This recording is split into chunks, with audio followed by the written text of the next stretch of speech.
उनमें अपन ने सूर्योदय के समय सूर्य का पहले निकलना, सूर्यास्त के समय उसका देर से सूर्यास्त होना, यानी 2-2 मिनट दिन के समय में वृद्धि होने का उदाहरण अपन ने देखा।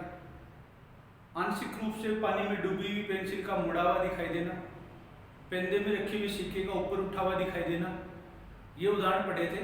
इसके बाद का जो उदाहरण है वो है पूर्ण आंतरिक परावर्तन। पूर्ण आंतरिक परावर्तन क्या होता है, इसको समझने के लिए आप ये देखें कि जैसे ये जल है,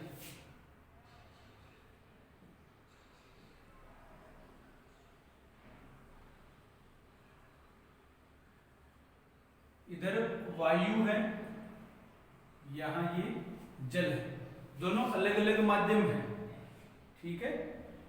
अब क्या होगा कि आप एक अभिलंब खींचे, अभिलंब होता है कि माध्यम की सतह से 90 डिग्री का कोण बनाए, ये एक आपने अभिलंब खींच दिया, इसको लिख दें अभिलंब, ठीक है।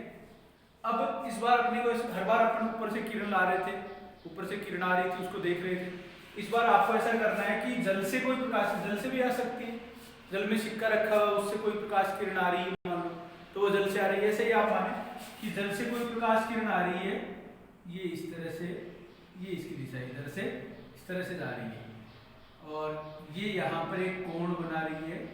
अभिलंब के साथ जो कोण बनाती है उसको बोलते हैं आई। क्या बोलते हैं? आई, यानी आपतन कोण। और ये क्या होगा, इस तरह से निकलेगी, हालांकि जानी चाहिए इस तरह से, ये इसकी दिशा है, लेकिन उधर जा रही है, यानी ये कोण क्या हो रहा है, बड़ा कोण आर है वो बड़ा हो रहा है। इस स्थिति में कोण आई छोटा है और कोण आर क्या है, बड़ा, यानी आपतन कोण छोटा है, किससे? अपवर्तन कोण से। कब? स्थिति क्या है, प्रकाश किरण सघन माध्यम से विरल माध्यम में गमन करने पर, बात समझ में आई? जल, जो कि जल कैसा माध्यम है, सघन, किसकी तुलना में, वायु की तुलना में, वायु इसकी तुलना में कैसा हो गया, विरल माध्यम। तो ये अपने को पता है कि जब सघन से विरल में जाती है तो वेग बढ़ता है, और वेग बढ़ता है तो अभिलंब से दूर हटती है। तो रास्ता इसका वास्तव में ये था, लेकिन ये दूर हट गई, दूर हट गई तो मैंने इसे इस तरह से दर्शा दिया। ये आपको समझाने के लिए बनाया था, इसको आप मिटा सकते हैं। ये इसका मूल रास्ता था जिससे ये विचलित होकर इधर चली गई। यही अपवर्तन होता है, अपने पथ से विचलित होने की घटना को ही क्या कहते हैं, अपवर्तन। कब? जब एक माध्यम से दूसरे माध्यम में प्रकाश किरण जाए। तो यहाँ ऐसा ही हो रहा है। तो ये स्थिति आपने देखी। अब इसमें क्या है, दूसरी स्थिति देखें, इसमें आप ये जल के अंदर ही अपन दूसरी स्थिति बनाएंगे। ये अभिलंब है, एकदम सीधी रेखा आपको खींचनी है। ये इस बार अब क्या करना है, आपतन कोण को बढ़ाना है। ये किरण जो ऐसे जा रही है इसको थोड़ा सा और उठा दे तो ये कोण बढ़ जाएगा। तो ये कोण बढ़ा दिया। एक स्थिति ऐसी आती है, इस कोण को बढ़ाते बढ़ाते अब ये कोण बढ़ रहा है, तो आपको पता है आपतन कोण बढ़ेगा तो अपवर्तन कोण भी बढ़ेगा, क्योंकि इनका जो अनुपात है वो निश्चित रहता है, और निश्चित अनुपात तभी रहेगा जब ये बढ़ेगा तो ये भी बढ़ेगा।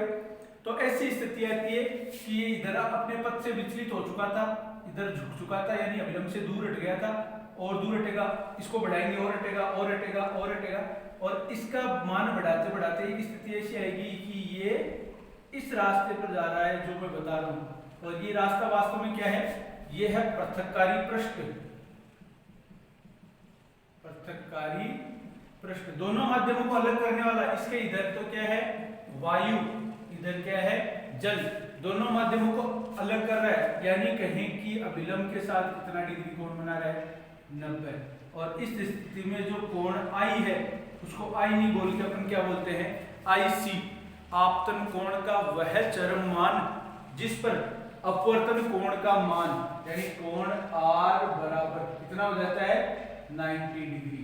कितना हो जाता है 90 डिग्री। आपतन कोण का वह चरम मान जिस पर अपवर्तन कोण का मान 90 डिग्री हो जाता है, अर्थात वह दोनों माध्यमों को पृथक करने वाले तल पर जो प्रकाश किरण है वो गमन करती है। ये दोनों माध्यमों को पृथक करने वाला तल है, इस पर ये गमन करती है, अभिलंब के साथ 90 डिग्री का कोण बनाती है। कब? जब आपतन कोण के मान को बढ़ाया जाए। और ऐसी स्थिति में उस आपतन कोण के मान को क्या कहा जाता है, क्रांतिक कोण। क्या कहा जाता है, क्रिटिकल एंगल, क्रांतिक कोण। और उसको I से नहीं लिखकर क्या लिखेंगे, IC से लिखेंगे। किससे लिखेंगे, IC से। यही अब यानी इस कोण को अपन बढ़ा रहे थे तो ये कोण इधर झुकता झुकता झुकता इस पर आ गया, दोनों माध्यमों को पृथक करने वाले तल पर, यानी इससे 90 डिग्री। अब अगर इस कोण को थोड़ा सा भी और बढ़ा दें, क्रांतिक कोण ये अभी है, अभी इस कोण को अपन क्या करें, जैसे कांच के लिए होता है 42 डिग्री, कांच के लिए क्रांतिक कोण का मान कितना होता है 42 डिग्री, वैसे जल के लिए अलग होता है। तो इस कोण का मान अभी फिक्स है, इस पर ये 90 डिग्री पर जा रहा है। अगर इसके मान को हल्का सा भी बढ़ा दें, या अपन कहें कि इस कोण के मान को क्रांतिक कोण से थोड़ा सा बढ़ा दिया जाए, तो क्रांतिक कोण से थोड़ा सा बढ़ा दे तो अब ये जो इधर जा रहा था इधर हो गया, इधर हो गया, अभी इस पर चल रहा है तो ये इस पर अंदर ही मूव कर जाएगा। यानी बाहर की तरफ कोई पॉलिश नहीं की हुई है, कुछ भी नहीं है, लेकिन फिर भी बाहर नहीं जाएगा, लगेगा ऐसा कि जैसे टकरा के अंदर ही आ गया। ऐसी स्थिति होगी, देखिए आप, ये ऐसी स्थिति होगी, ये अभिलंब है और ये अपन ने क्या कर दिया, ये मान बढ़ा दिया और ये इस बार कोण आई है, ठीक है। और ये अंदर ही क्या होगी, ये कोण बहुत ज्यादा बढ़ गया जिसको अपन कर रहे हैं R। और ऐसी स्थिति में ये घटना क्या कहलाती है, पूर्ण आंतरिक परावर्तन। होगा कब, जब आपतन कोण के मान को क्रांतिक कोण से अधिक कर दिया जाए। और क्रांतिक कोण कौन सा होता है, जब वो 90 डिग्री पर गमन करती है, अपवर्तित किरण 90 डिग्री पर गमन करती है, उस समय आपतन कोण का जो चरम मान होता है वो कहलाता है क्रांतिक कोण। और यहाँ पर जो कोण आई है, जो आई है वो किससे है ज्यादा, कोण IC से। ये घटना होगी पूर्ण आंतरिक परावर्तन। तो पूर्ण आंतरिक परावर्तन कब होगा, जब इसका मान, इस आपतन कोण का मान किससे ज्यादा हो जाए, क्रांतिक कोण से ज्यादा हो जाए। और यहां आप समझे कि कोण IC अगर क्रांतिक कोण है तो उस समय यदि कोण I बराबर IC, आपतन कोण किसके, क्रांतिक कोण के बराबर हो गया, तो इस स्थिति में क्या होता है, कोण R बराबर 90 डिग्री। कोण R कितना हो जाता है 90 डिग्री। और अगर कोण I ज्यादा हो जाता है किससे, IC से, तो क्या हो जाता है पूर्ण आंतरिक परावर्तन। और इसका सबसे बढ़िया उदाहरण किसमें है, OFC में, OFC में। यानी बिना किसी पॉलिश के, बिना किसी आगे किसी बाधा के, ये पारदर्शी माध्यम है, फिर भी क्या होता है, आपतन कोण का मान इतना बढ़ जाता है कि अपवर्तित किरण है वो अपवर्तित नहीं होती है, वो परावर्तित हो जाती है इस माध्यम की सतह से टकराकर। इसी माध्यम में जल से आ रही थी, जल की सतह से टकराई, वापस जल में आ गई, तो ये घटना क्या कहलाती है, पूर्ण आंतरिक परावर्तन। और इसका है सीधा उदाहरण OFC यानी optical fibre cable. Optical fibre cable OFC जो है उसमें इसका उदाहरण है। इससे जो प्रकाश किरण वो कई किलोमीटरों तक संचारित की जा सकती है। ये होता है इसका पूर्ण आंतरिक परावर्तन। अगला उदाहरण है वर्ण विक्षेपण, प्रकाश का वर्ण विक्षेपण। सूर्य का प्रकाश जब प्रिज्म पर आपतित होता है तो हम जानते हैं कि हमने सुना भी है कि सूर्य के प्रकाश में 7 रंग होते हैं, लेकिन ये 7 रंग दिखाई कब देते हैं? जब इसको प्रिज्म पर आपतित किया जाता है। जब कांच का प्रिज्म है, ये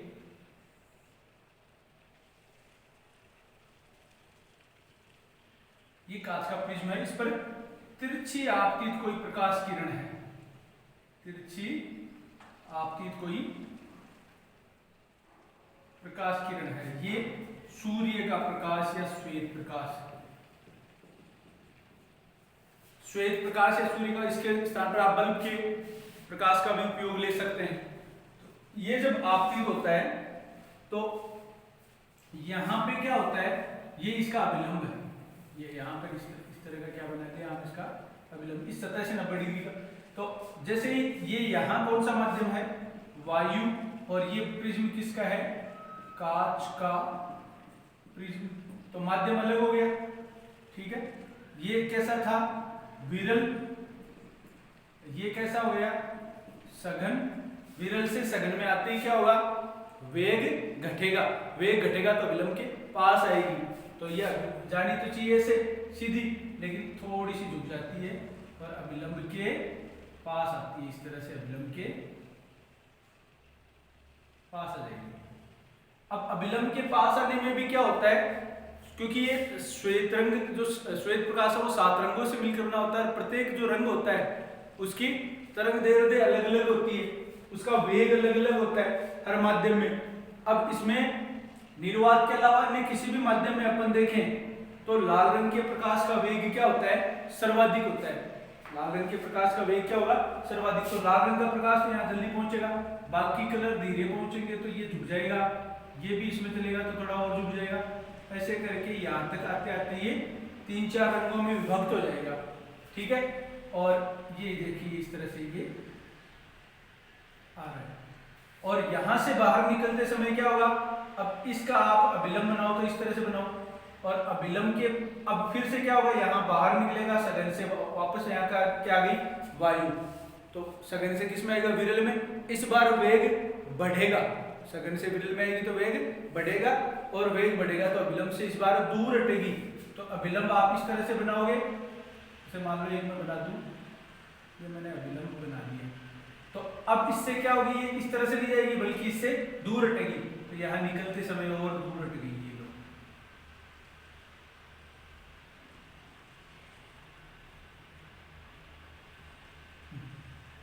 ये इस तरह से ये एक रंगों की पट्टिका यहाँ प्राप्त होती है। इस पट्टिका को क्या कहते हैं? स्पेक्ट्रम। इसको क्या कहते हैं? स्पेक्ट्रम। श्वेत प्रकाश को प्रिज्म से आपतित करने के पश्चात इससे निकली हुई रंगों की जो पट्टिका है उसको क्या कहेंगे? स्पेक्ट्रम। और ये जो श्वेत प्रकाश का प्रिज्म पर आपतित होने से रंगों में विभक्त होने की जो घटना है उसे क्या कहेंगे? प्रकाश का वर्ण विक्षेपण। वर्ण का मतलब होता है रंग, और विक्षेपण का मतलब होता है बिखरना या फैलना। तो श्वेत प्रकाश का 7 रंगों में, अब ये रंग यहाँ कौन कौन से होते हैं, इनका क्रम कैसा होता है? मैंने बताया कि लाल रंग है वो सबसे कम विक्षेपित होता है क्योंकि उसका वेग अधिक होता है, तो लाल रंग ऊपर रहेगा, और सबसे ज्यादा कौन सा होगा? बैंगनी रंग। और बाकी के जो क्रम याद है वो VIB GYOR, विबग्योर। क्या होता है? VIBGYOR।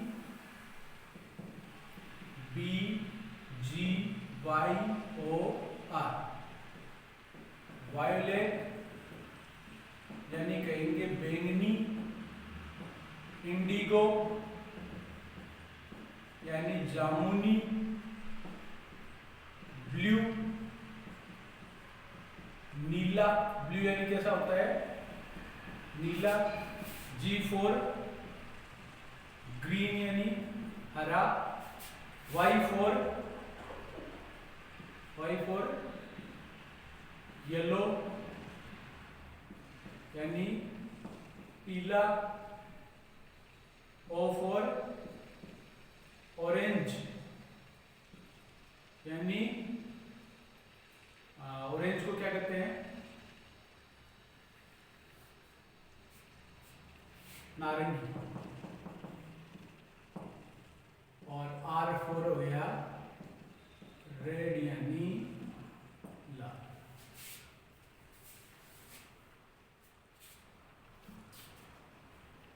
विबग्योर, ये है 7 रंगों का स्पेक्ट्रम। ये क्या होता है? 7 रंगों का स्पेक्ट्रम होता है, ठीक है। और इसे क्या कहते हैं? प्रकाश का वर्ण विक्षेप। परिभाषा क्या बनेगी? सूर्य के प्रकाश को या श्वेत प्रकाश को प्रिज्म पर आपतित करने से उसका रंगों में विभक्त होने की जो घटना है, उसके 7 रंगों में विभक्त होने की घटना को क्या कहा जाएगा? वर्ण विक्षेपण। क्या कहा जाएगा? वर्ण विक्षेपण। और 7 रंगों की जो पट्टिका पर्दे पर प्राप्त होती है उसे क्या कहा जाता है? स्पेक्ट्रम। उसे क्या कहेंगे? स्पेक्ट्रम। ये 2 प्रश्न आते हैं इसमें। ये चित्र आता है, इस तरह से आपको बनाना है। ध्यान रखना है, बैंगनी रंग सबसे ज्यादा विक्षेपित होता है, इसलिए सबसे नीचे की तरफ होगा। लाल रंग सबसे कम विक्षेपित होता है, इसलिए सबसे ऊपर की तरफ रहेगा। रंगों का जो क्रम है वो आपको इस तरह से याद रखना है, VIBGYOR, विबग्योर। और रंगों के नाम होते हैं violet, indigo, blue, green, yellow, orange और रेड, यानी हिंदी में आप जानते हो। और इनमें से जो पीला रंग है, पीले रंग को कहा जाता है मध्यमान रंग। क्या कहा जाता है? मध्यमान रंग। ये ध्यान रखना, देखने में ऐसा लगता है कि हरा है, 3 इसके इधर है, 3 इसके इधर है, लेकिन ध्यान रखें कि पीले रंग को कौन से रंग के नाम से जाना जाता है? मध्यमान रंग के नाम से जाना जाता है। और सूर्य के प्रकाश को कभी भी नग्न आंखों से नहीं देखना चाहिए, क्योंकि इससे आंखों की रोशनी जा सकती है।